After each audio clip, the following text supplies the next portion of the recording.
ಆತ್ಮೀಯ ಪೋಷಕರೇ, ನಾನು ಇಲ್ಲಿವರೆಗೂ ಎಲ್ಲ ನಮ್ಮ ಪರಿವರ್ತನಾ ಶಾಲೆ ಮತ್ತು ಕಾಲೇಜಿನ ವ್ಯವಸ್ಥೆಗಳ ಬಗ್ಗೆ ಸಂಪೂರ್ಣವಾಗಿರ್ತಕ್ಕಂಥ ಮಾಹಿತಿ ನೀಡಿದ್ದೀನಿ.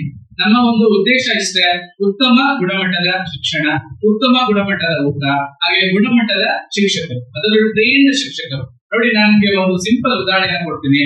ನಮ್ಮ ಕಾಲೇಜಿನ ಶಿಕ್ಷಕರು ಹೇಗೆ ಗುಣಮಟ್ಟವನ್ನು ಹೊಂದಿದ್ದಾರೆ ಅಂತ ತಿಳಿದುಕೊಂಡಾಗ, ನಮ್ಮಲ್ಲಿರ್ತಕ್ಕಂಥ 3 ಜನ ಫಿಸಿಕ್ಸ್, ಕೆಮಿಸ್ಟ್ರಿ ಮತ್ತೆ biology faculty, they are from IIT and NITs. ಇದು ಒಂದು ಸಾಕು ಸಿಂಪಲ್ ಎಕ್ಸಾಂಪಲ್. ಬೇರೆ ಯಾವುದೇ ಕಾಲೇಜಲ್ಲೂ ಕೂಡ NITs ಮತ್ತೆ IITs ಇಟ್ಕೊಂಡು ಮಕ್ಕಳಿಗೆ ಪಾಠವನ್ನ ಮಾಡಿಸೋದಿಲ್ಲ. ಯಾಕಂತ ಹೇಳಿದ್ರೆ, ಮಕ್ಕಳು JEE ಮತ್ತೆ NEET ಅನ್ನ ಮಾಡಬೇಕು ಅಂತಕ್ಕಂಥ ಒಂದು ಗುರಿಯನ್ನ ಇಟ್ಕೊಂಡು ಬಂದಾಗ, ಯಾರು JEE ಅನ್ನ ಕಂಪ್ಲೀಟ್ ಮಾಡಿದ್ದಾರೆ, ಯಾರು IIT ತರಬೇತಿಯನ್ನು ಪಡ್ಕೊಂಡು ಬಂದಿದ್ದಾರೆ, ಅವ್ರು ಮಾತ್ರ ಆ ಒಂದು ಗುರಿಯನ್ನ ಮುಗಿಸೋದಕ್ಕೆ ಸಾಧ್ಯ ಆಗುತ್ತೆ. ಹಾಗಾಗಿ ಗುಣಮಟ್ಟದ ಶಿಕ್ಷಣ, ಗುಣಮಟ್ಟದ ಊಟ, ಗುಣಮಟ್ಟದ ಒಂದು ವಸತಿ ವ್ಯವಸ್ಥೆ ಎಲ್ಲರನ್ನು ಕೂಡ ಒಳಗೊಂಡಿರ್ತಕ್ಕಂಥ ಏಕೈಕ ಸಂಸ್ಥೆ ಅದು ಪರಿವರ್ತನಾ ಶಾಲೆ ಮತ್ತು ಕಾಲೇಜು. ನಿಮ್ಮ ಮಕ್ಕಳಲ್ಲಿ ಎಲ್ಲ ರೀತಿಯ ಪರಿವರ್ತನೆ ಆಗಬೇಕಾದ್ರೆ ನಿಮ್ಮ ಮಕ್ಕಳ ಉತ್ತಮ ಆಯ್ಕೆ ಮತ್ತು ನಿಮ್ಮ ಆಯ್ಕೆ ಯಾವತ್ತೂ ಕೂಡ ಪರಿವರ್ತನೆ ಆಗಿರಲಿ ಅಂತ ಹೇಳಿ ಆಶಿಸ್ತಾ ಇದ್ದೀನಿ. Thank you. ಧನ್ಯವಾದ.